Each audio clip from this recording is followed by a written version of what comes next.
You stand at the edge of a quiet autumn evening in 1937, the horizon painted in amber and gold, as though the very sky honors a life nearly complete. The air feels dense with history, each breath heavy with the weight of battles, fought boardroom duels. Supply wars. Legal crusades yet now transformed into ripples across the surface of time. Imagine D. Rockefeller, once the relentless architect of oil-s dominion, pausing at the threshold of his 98th year.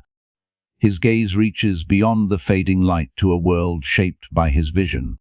Pipelines carving paths across continents, refineries humming with industry, fortunes amassed and dispersed like seeds on the wind. In that moment, he knows that legacy is neither a monument nor a ledger, but a living mosaic of every choice, every risk, every act of stewardship entrusted to the next generation.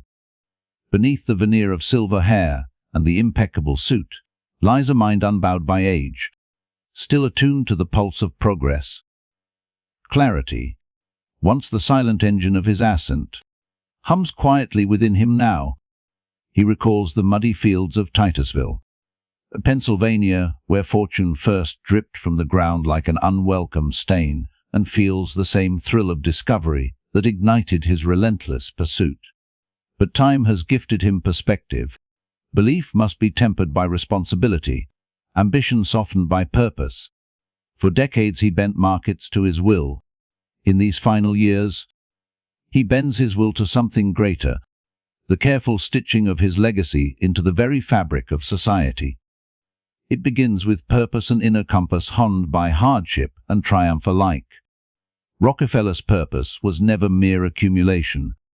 It was to erect an edifice so powerful that it could sustain generations. He envisions not another refinery, but institutions of learning, hospitals where the sick dignify the humble origins of wealth.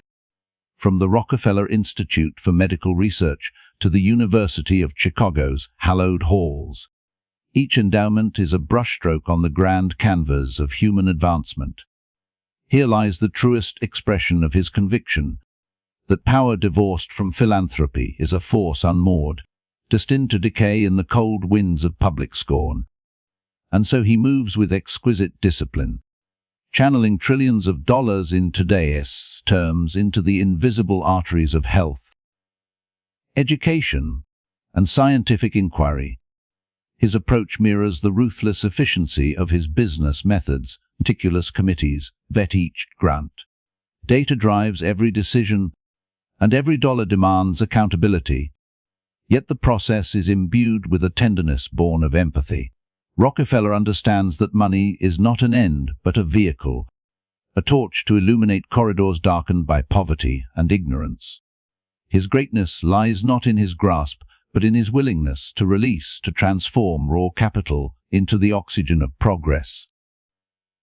Resilience, once tested by antitrust battles and market conspiracies, now takes a more subtle form. Physical frailty creeps into his bones, but his spirit remains adamantine. When headlines whisper of his final fortunes, he allows no self-indulgence, no retreat into nostalgia. Instead, he leans forward, cataloguing the challenges that await his successors. Economic downturns, geopolitical tremors, the looming spectre of war. He teaches, through word and deed, that resilience is not mere endurance, but the art of adaptation, of bending with the currents of change without fracturing.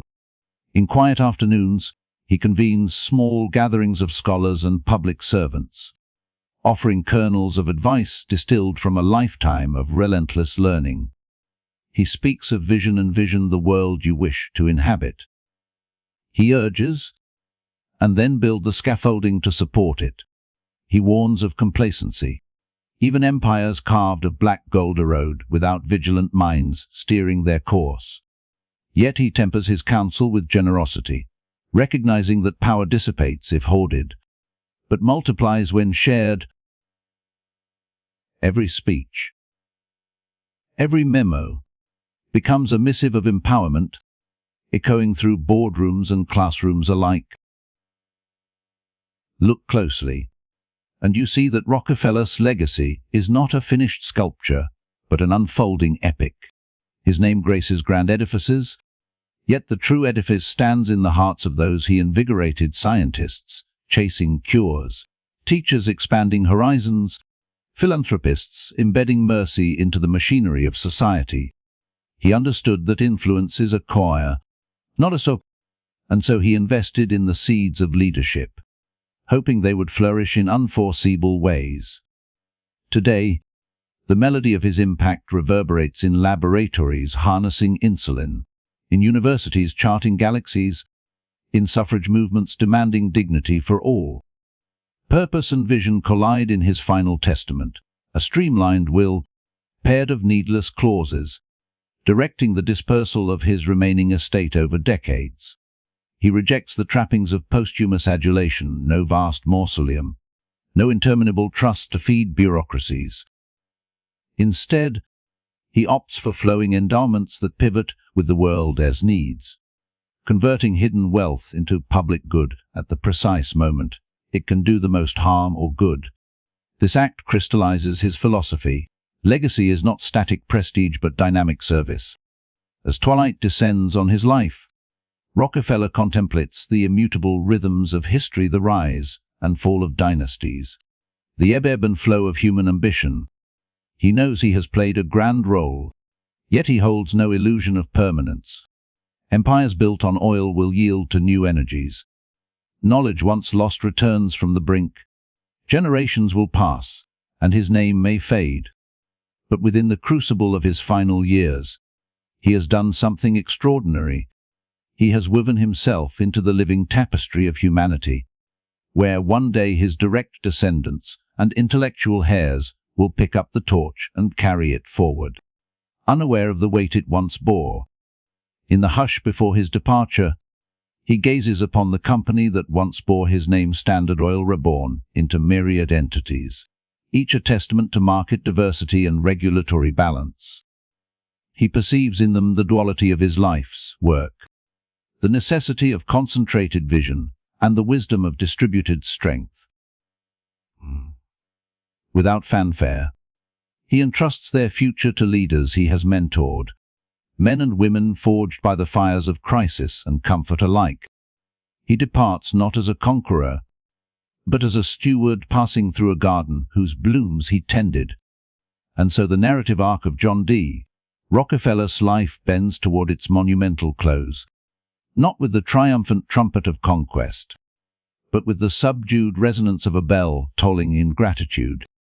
He taught us that wealth is forged in discipline and sharpened by purpose, but that its true power reveals itself only when it is set free to uplift.